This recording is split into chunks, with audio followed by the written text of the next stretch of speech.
Hello दोस्तों, मेरा एक दोस्त है रोहित। हम दोनों ने साथ में ही पढ़ाई की है और पता नहीं कैसे उसके मार्क्स मुझसे भी ज़्यादा अच्छे आते थे। मतलब हम सेम स्कूल में जाते थे, साथ साथ रहते थे, साथ ही ट्यूशन जाते थे। मतलब हम दोनों का स्टडी पैटर्न ऑलमोस्ट सेम था, सिवाय एग्ज़ाम्स के कुछ दिन पहले का। एग्ज़ाम्स के वक्त रोहित और मैं एक दूसरे के ज़्यादा कांटेक्ट में नहीं रहा करते थे, क्योंकि हम दोनों अपनी अपनी पढ़ाई में बिजी रहा करते थे। एग्ज़ाम्स के बाद उसके रिजल्ट्स मुझसे थोड़े बहुत ज़्यादा अच्छे आते थे, तो इसी से मैं सोचता था कि ऐसा क्या है जो मैं नहीं करता और रोहित करता है, ताकि मेरे भी अच्छे मार्क्स आ सकें। तो मैंने एक दिन उससे पूछा कि यार तू ऐसा क्या करता है कि तुम्हारे मार्क्स जो है वो मुझसे ज़्यादा आते हैं। तो उसने मेरे साथ कुछ ऐसी टिप्स शेयर की जो कि हर स्टूडेंट के लिए काफ़ी ज़्यादा ज़रूरी है जानना। तो दोस्तों, आज मैं प्रॉमिस करता हूँ कि आज की ये वीडियो आपके लिए काफ़ी स्पेशल होने वाली है, मेरी हर वीडियो की तरह। इस वीडियो को देखने के बाद में आप कमेंट बॉक्स में थैंक्स ज़रूर बोलेंगे, ये मेरा वादा है। तो दोस्तों, आई एम श्योर कि आप जानना चाहते हैं कि रोहित ने मुझे उस दिन क्या टिप्स बताई। जानने के लिए आप इस वीडियो को एंड तक देखना। दोस्तों, हम सब उस फेज को झेल चुके हैं जहां हमें एग्जाम्स के कुछ दिन पहले या ड्यूरिंग एग्जाम्स में क्या रिवाइज करना है वो समझ नहीं आता है। हम कुछ ऐसी टिप्स आज सीखने वाले हैं जो कि मेरे फ्रेंड रोहित ने मुझे बताई थी। सो दोस्तों, tip number 1, belief system. Belief system होता क्या है? बिलीफ सिस्टम का मतलब होता है किसी चीज़ पे बिलीफ रखना, यानी भरोसा करना। जैसे कि हम सब भगवान को मानते हैं और उन पे भरोसा करते हैं, ठीक उसी ही तरह हमें खुद पर भी भरोसा करना आना चाहिए। हमें खुद की कैपेबिलिटीज़ और इंस्टिंक्ट पे भरोसा करना आना चाहिए। अब आप बिलीफ सिस्टम को अपने एग्जाम्स के लास्ट डेज में कैसे काम लगाएंगे?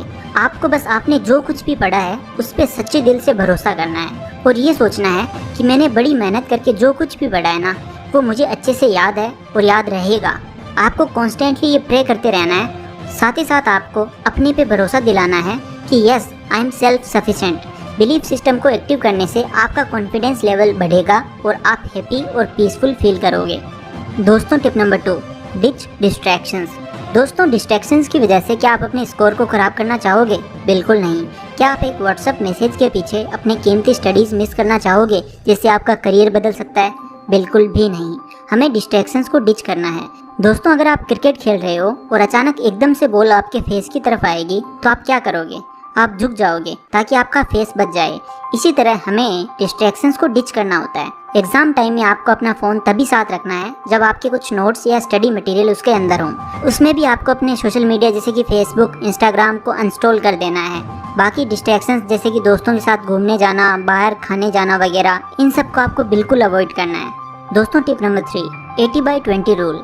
दोस्तों, ये 80/20 रूल आपको एक टॉपर तक बना सकता है। सच में 80/20 रूल का मतलब होता है कि आपका जो क्वेश्चन पेपर आएगा ना, उसमें से 80% of the questions selected 20% of the portions में से ही आते हैं। जी हाँ, अगर आपको यकीन नहीं होता तो आप खुद पास्ट एग्जाम्स के पेपर्स लेकर क्रॉस वेरीफाई करें तो आपको पता चलेगा कि कुछ ऐसे टॉपिक्स हैं जिसमें से ही मेनली क्वेश्चंस आते हैं। हाँ, कभी कभी ये रेशियो वेरी कर सकता है, लेकिन यहाँ पर सोचने वाली बात यह है कि 80% ऑफ द जो क्वेश्चंस हैं वो आपके सिर्फ 20% ऑफ द सिलेबस में से ही आएंगे। तो आपके जो एग्ज़ाम्स हैं उसमें वो ज़्यादा पूछे जाएंगे।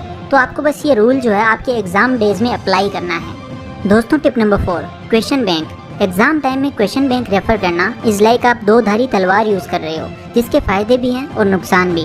अगर आपने पूरा सिलेबस कंप्लीट कर लिया है और फिर आप अपने पूरे एग्जाम डेज में क्वेश्चन बैंक को रेफर करते हो तो आप बहुत अच्छे तरीके से अपने आप को रेडी कर पाओगे एग्जाम के लिए। और अगर आप बिना पूरा सिलेबस पढ़े हुए क्वेश्चन बैंक उठाओगे तो आप चकरा जाओगे। इसमें एक रास्ता ये भी है कि अगर आपने पूरा सिलेबस कवर नहीं किया है तो आप सिर्फ क्वेश्चन आंसर्स को अच्छे से याद भी कर सकते हो। इससे भी आपके अच्छे मार्क्स लाने के चांसेस जो हैं वो बढ़ जाते हैं। दोस्तों, टिप नंबर 5, स्टडी मटेरियल।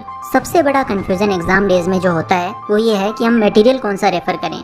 अक्सर कई बच्चे इतनी सारी रेफरेंस बुक्स, टेस्ट पेपर्स, ये सर के नोट्स, वो सर के नोट्स, वो कोचिंग का मटेरियल और पता नहीं क्या क्या ले लेते हैं और उसमें से क्या पढ़ें क्या ना पढ़ें उसी सोच में ही ख़त्म हो जाते हैं। इसलिए मेरी इस बात को याद रख लो कि refer only your text books and notes during your exam days, क्योंकि जो भी एक्स्ट्रा की प्रैक्टिस करनी थी आपको वो आप कर चुके हैं। लेकिन अब एग्जाम डेज में आपको सिर्फ टेक्स्ट बुक्स को ही रेफर करना है, क्योंकि आपका जो क्वेश्चन पेपर आएगा ना वो उस पर ही बेस्ड होने वाला है। जहाँ तक बात है नोट्स की, तो अगर आपने वो खुद अपने हाथों से बनाए हैं तो वेल एंड गुड है, और अगर नहीं बनाए और अगर वो रेडीमेड नोट्स हैं तो भी चलेगा। बस आपको इतना ही करना है and you will see the results. दोस्तों, tip number 6, process of study. दोस्तों, आपने चाय बनते तो देखी होगी। अगर चाय बनाते वक्त हम पानी की जगह दूध में चाय पत्ती डाल के उबालें और फिर उसमें ऊपर से पानी डालें तो आपको क्या लगता है चाय अच्छी बनेगी? बिल्कुल भी नहीं, क्योंकि चाय बनाने में एक प्रोसेस होता है। इसी तरह एग्ज़ाम डेज में पढ़ने का भी एक प्रोसेस होता है। सबसे पहले आपको पायलट व्यू लेना है, यानी सिर्फ स्कैन थ्रू करना है अपने स्टडी मटेरियल का, एंड देन आपको अपने टेक्स्ट बुक्स में दिए गए क्वेश्चंस को पढ़ना है और फिर से एक बार और पायलट व्यू लेना है।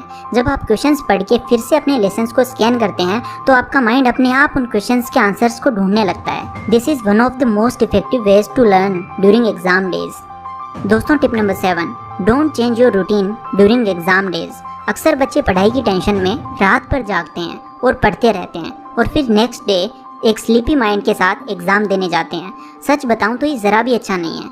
आपको आपके एग्जाम टाइम में भी अपना रेगुलर रूटीन फॉलो करना है, जिसे आप नॉर्मल डेज में फॉलो करते हैं। एग्जाम डेज में रूटीन चेंज करना कैन बैकफायर और आपके चांसेस है कि आपकी हेल्थ भी इससे इफेक्ट हो। दोस्तों, tip number 8, sleep well. Students exam time में सबसे ज़्यादा जो चीज़ कॉम्प्रोमाइज़ करते हैं वो है उनकी नींद। अगर आपको पता चल जाए ना कि साइंटिफिकली आपकी नींद आपके लिए कितनी ज़्यादा इंपॉर्टेंट है, आपकी हेल्थ के लिए और आपकी बॉडी के लिए, तो बिलीव मी, आप अगली बार अपनी नींद को कॉम्प्रोमाइज़ करने से पहले 10 बार सोचेंगे। आपको मिनिमम 7 to 8 आवर्स सोना ही है एग्ज़ाम टाइम में। इससे आपका ब्रेन अच्छे से रिलैक्स कर पाएगा और प्रॉपर वे में फंक्शन कर पाएगा। इसलिए प्लीज़ स्लीप वेल। तो दोस्तों, ये थी कुछ टिप्स और वेज जिससे आप अपने एग्जाम डेज में अच्छे से पढ़ाई करने के लिए यूज़ कर सकते हैं। अगर वीडियो अच्छी लगी तो give this video a like and share it with anyone who need to see this.